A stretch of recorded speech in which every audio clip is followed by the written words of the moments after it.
दोस्तों, हम सब जानते हैं कि हमारे देश को आजाद हुए आज 70 साल से ज्यादा हो चुके हैं और तब से हम इंडियंस खुद को स्वतंत्र कंसीडर करते हैं, जो कि सच भी है। आज हम किसी दूसरे देश की गुलामी नहीं करते और ना ही हमें कोई फोर्स कर सकता है उनके हिसाब से जीने के लिए। लेकिन मेरा ऐसा मानना है कि हम आज भी पूरी तरह से फ्री नहीं हैं, और ऐसा मैं इसलिए कह रहा हूँ क्योंकि हमारे देश की ज्यादातर पॉपुलेशन आज भी पैसे की गुलामी करती है, खासकर पुअर एंड मिडिल क्लास के लोग। फाइनेंशियल नॉलेज की जानकारी न होने के कारण लोग अपनी पूरी लाइफ में वो जॉब करते हैं जिसे शायद वो सबसे अधिक ना पसंद करते हैं। कुछ ही दिन पहले मैं अपने फ्रेंड के साथ बात कर रहा था, जो मुझे समझाने की कोशिश कर रहा था कि कैसे जिम्मेदारियों के कारण मंथ एंड तक उसके बैंक अकाउंट में काम चलाने लायक भी पैसे नहीं बचते। उसने अपनी पहली जॉब 7 साल पहले शुरू करी थी और उस समय उसकी सैलरी 7,000 हुआ करती थी। आज 7 साल बाद वो 30,000 की सैलरी लेता है, लेकिन 7 साल पहले उसकी जैसी फाइनेंशियल कंडीशन थी आज भी वैसी ही है। और जो वो जॉब करता है उसे वो बिल्कुल भी पसंद नहीं करता, लेकिन उस जॉब को लगातार करते रहना उसकी मजबूरी है। और ये हर मिडिल क्लास लोगों की कहानी है। सैलरी एक ऐसा ट्रैप है जो हमें हमारे सपनों को भुलाने के लिए पे की जाती है। तो दोस्तों, आज की इस वीडियो में हम जानेंगे कि हम इंडियन फाइनेंशियल लिटरेसी में इतने पीछे क्यों हैं और कैसे बस कुछ सिंपल स्टेप्स और बेसिक फाइनेंशियल नॉलेज से हम पैसों के लिए काम करना छोड़ सकते हैं और अपने सपनों की जिंदगी जी सकते हैं। वीडियो में आगे आप वो जानने वाले हैं जिसके लिए फाइनेंशियल एडवाइजर और वेल्थ मैनेजर काफी मोटी मोटी फीस चार्ज करते हैं, लेकिन आप जानेंगे वो भी बिल्कुल फ्री। बस इसके लिए आपको नीचे दिए गए सब्सक्राइब बटन को प्रेस करना होगा ताकि हमारी थोड़ी मदद हो सके। तो बिना ज्यादा फालतू बकवास किए सीधा बढ़ते हैं काम की बात की तरफ। जैसे कि हम जानते हैं कि हमारा एजुकेशन सिस्टम सिर्फ 200 साल पुराना है। उससे पहले फॉर्मल एजुकेशन बस इलीट्स के लिए ही रिजर्व हुआ करती थी, लेकिन जैसे ही पूरी दुनिया में इंडस्ट्रियलाइजेशन का दौर चला और बड़ी बड़ी फैक्ट्री पूरी दुनिया में सेट की जाने लगी, तो पूंजीवादियों को ऐसा फील हुआ कि उन्हें स्किल्ड और एजुकेटेड वर्कर की जरूरत होगी, और बस इसलिए स्कूल और कॉलेजेस की शुरुआत की गई। और इन शिक्षा संस्थानों में स्टूडेंट को ऐसे ट्रेंड्स किया जाने लगा कि वो बिना ज्यादा सवाल जवाब के हर वो टास्क परफॉर्म करें जो फैक्ट्री ओनर उनसे चाहते हैं। और इस शिक्षा व्यवस्था को ऐसे मार्केट किया गया कि ये स्टूडेंट्स के लिए फायदेमंद है और उनके लिए रोजगार के नए दरवाजे खोलेंगे। इन शॉर्ट, एजुकेशन सिस्टम अमीरों द्वारा अपने लिए वर्कर प्रोड्यूस करने की फैक्ट्री की तरह था। और दुख की बात तो ये है कि हम आज भी इसी एजुकेशन सिस्टम को फॉलो करते हैं, जो कि मेरे ओपिनियन में बिल्कुल भी सेंस नहीं बनाता। इसीलिए आज दुनिया की काफी सारी self personalities current education system को ओपनली क्रिटिसाइज करते हैं, जिनमें इलॉन मस्क, वॉरेन बफेट और रॉबर्ट कियोसाकी जैसे बड़े बड़े नाम शामिल हैं। रॉबर्ट कियोसाकी ओपनली तो ये तक कहते हैं कि एजुकेशन सिस्टम हमें गरीब कैसे रहा जाए ये सिखाता है। उन्होंने इस टॉपिक पर एक बुक भी लिखी है, why a student work for C student, जिसमें वो ये कहते हैं जो स्टूडेंट स्कूल में अच्छे ग्रेड्स लाते हैं, आगे जाके वो उनके लिए काम करते हैं जो उनके इतने अच्छे ग्रेड्स नहीं लाते। स्कूल और कॉलेजेस में जिस तरह का माइंडसेट बनाया जाता है वही कारण है आज हमारे फाइनेंशियल स्ट्रगल का, क्योंकि फॉर्मल एजुकेशन में ऑलमोस्ट 0 फाइनेंशियल नॉलेज दिया जाता है। इसलिए आज तक एवरेज पर्सन में पैसे की इतनी कम समझ होती है। लेकिन अब आपको फिक्र करने की कोई जरूरत नहीं है, क्योंकि अब आप इस चैनल पर पहुंच चुके हैं। तो इस बात की मैं आपको पूरी गारंटी देता हूँ कि अगर आप हमारे चैनल के रेगुलर व्यूअर बनते हैं तो नॉलेज की वेल्थ तो हम आपको जरूर क्रिएट करके देंगे और हर हफ्ते आपके लिए ऐसी ऐसी वीडियो लाएंगे जो आपके पैसे की समझ को दोगुना स्पीड में कंपाउंड करेंगी। वीडियो में आगे बढ़ने से पहले एक जरूरी बात। वीडियो के टाइटल में आपने देखा become financially free in 3 steps और आपने इस वीडियो पर क्लिक किया। इसका सीधा सा मतलब है आप अपनी लाइफ में फाइनेंशियली फ्री होना चाहते हैं। तो मैं आपको 3 सिंपल स्टेप्स के साथ फाइनेंशियल फ्रीडम अचीव करने का सबसे सटीक तरीका बताऊंगा। इसलिए इस वीडियो को बिल्कुल भी स्किप ना करें और वीडियो को एंड तक जरूर देखें। स्टेप नंबर 1 है सेटिंग गोल्स। यहाँ मैं फाइनेंशियल गोल्स की बात कर रहा हूँ।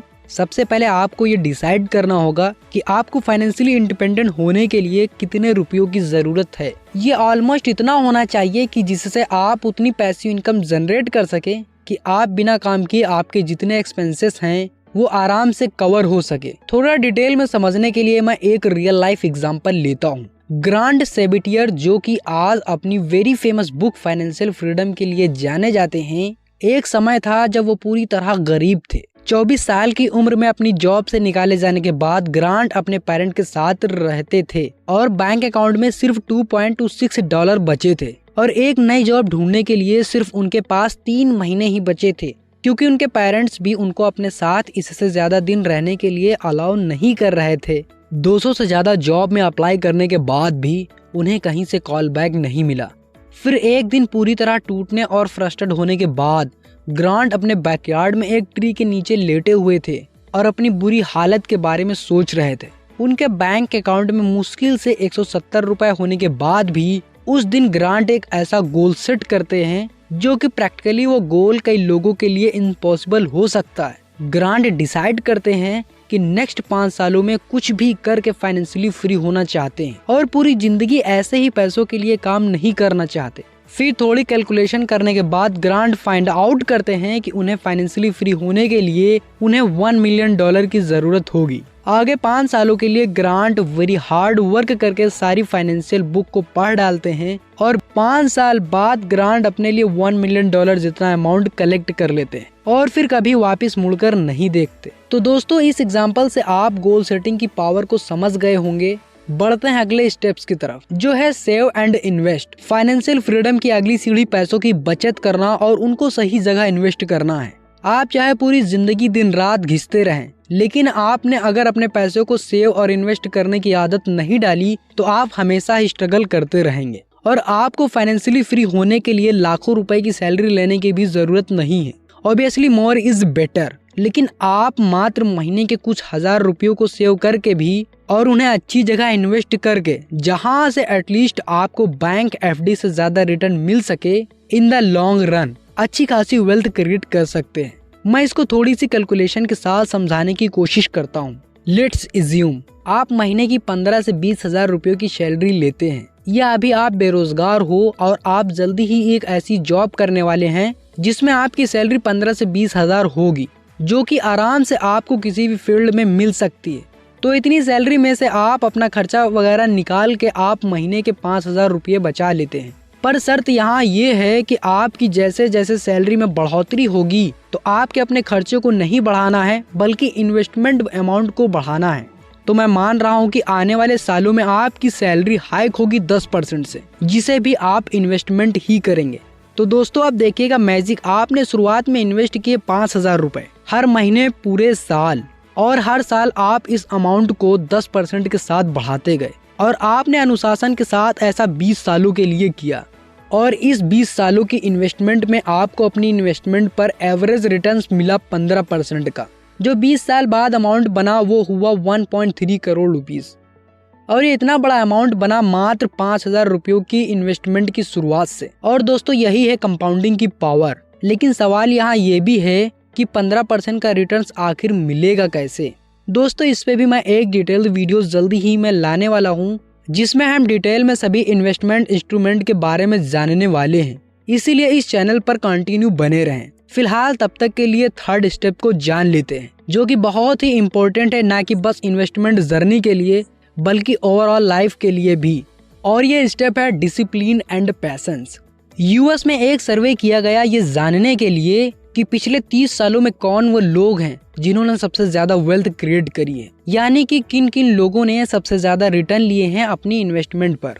सर्वे का रिजल्ट देखकर खुद सर्वे करने वाली एजेंसी भी हैरान थी, क्योंकि जिन लोगों ने सबसे ज्यादा वेल्थ क्रिएट करी थी उनमें से ज्यादातर लोग इन्वेस्टमेंट करने के बाद मर गए थे। थोड़ा सुनने के बाद आपको ये अजीब लग सकता है, लेकिन सर्वे के द्वारा मैं आपको ये मैसेज देना चाहता हूँ कि जो लोग अपने इन्वेस्टमेंट को लंबे समय तक होल्ड करते हैं वही अच्छी वेल्थ बनाते हैं। जैसे कि सर्वे में बताया गया है कि वो लोग जो इन्वेस्टमेंट करने के बाद मर गए थे उन्होंने ही सबसे अधिक वेल्थ बनाई थी, क्योंकि वही एकमात्र ऐसे इन्वेस्टर थे जिन्होंने अपनी इन्वेस्टमेंट को कभी छेड़ा ही नहीं, और इसीलिए वो कंपाउंड होती रही। बहुत सारे लोग हैं जो गोल सेट करते हैं, फिर अपने पैसों को सेव और इन्वेस्ट भी करते हैं, लेकिन जहां वो लैग करते हैं वहां डिसिप्लिन और पैशंस बिगड़ जाता है। क्योंकि आप शुरू में मोटिवेट रहते हैं और सेविंग करने लगते हैं, फिर लेकिन जब आपको कुछ बड़ा चीज नहीं दिखता, जब आपकी इन्वेस्टमेंट आपकी इतनी स्पीड से नहीं बढ़ती, तो आप डिमोटिवेट होके आप अपनी इन्वेस्टमेंट बीच में ही छोड़ देते हैं और वापस उसी स्टेज पर आ जाते हैं। इसीलिए शायद वॉरेन बफेट भी कहते हैं कि ज्यादातर लोग इसलिए गरीब हैं कि कोई भी धीरे धीरे अमीर नहीं होना चाहता। लेकिन दोस्तों, आपको ये माइंड में रखना होगा कि अमेज़न को भी पहला प्रॉफिट कमाने में 15 साल लग गए थे और आज देख लो अमेज़न के 1 घंटे की कमाई ऑलमोस्ट $8 मिलियन यानी 7 करोड़ रुपए से भी ज्यादा है। इसीलिए डिसिप्लिन और पैशंस इतना ज्यादा इम्पोर्टेंट होता है। तो अगर आप भी सक्सेसफुल होना चाहते हैं तो डिसिप्लिन और पैशंस को प्रैक्टिस करना आज से ही शुरू कर दो। वीडियो में हमने सबसे पहले जाना हम आज भी आजाद नहीं है बल्कि पैसे की गुलामी कर रहे हैं और इस गुलामी से बाहर निकलने के लिए सबसे पहले हमें अपने माइंडसेट को बदलना होगा। आगे हमने जाना कि कैसे 3 सिंपल स्टेप्स को फॉलो करके कैसे हम फाइनेंशियल फ्रीडम अचीव कर सकते हैं। तो दोस्तों, आपकी वेल्थ जर्नी को आसान बनाने के लिए हमने ये चैनल स्टार्ट किया है, इसलिए अभी इस सब्सक्राइब बटन को प्रेस करके अपनी फाइनेंशियल जर्नी की शुरुआत कीजिए। और अगर आपको ये वीडियो पसंद आई हो, वीडियो को लाइक करें और दूसरे के साथ शेयर भी करें ताकि और भी लोग फाइनेंशियल लिटरेट हो सके।